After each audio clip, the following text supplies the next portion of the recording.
முடிவெடுக்கும் திறன்.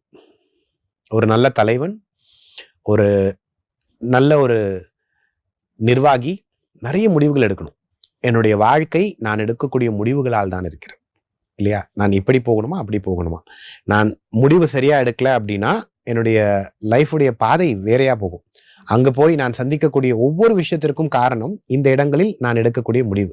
ஒவ்வொரு டீ பெண்ட்லையும் நான் எடுக்கிற முடிவுகள் தான் என்னுடைய வாழ்க்கையை உருவாக்கிக்கிட்டே வருது. நான் என்ன 11th 12th என்ன ஸ்ட்ரீம் எடுக்கணும், பிறகு நான் என்ன டிகிரி படிக்கணும், பிறகு நான் என்ன ஒர்க் பண்ணணும், ஒவ்வொரு தருணத்திலும் நீங்கள் முடிவெடுப்பீர்கள். அந்த முடிவுகள் தான் உங்க வாழ்க்கையை செதுக்கிட்டே வரும். என்னுடைய முடிவுகள் எத்தனை கேர்ஃபுல்லா எடுக்க வேண்டிய விஷயம். அப்போ டிசிஷன் மேக்கிங் பவர், இது ஒரு சக்தி. என்னுடைய முடிவுகளை சரியாக எடுப்பது.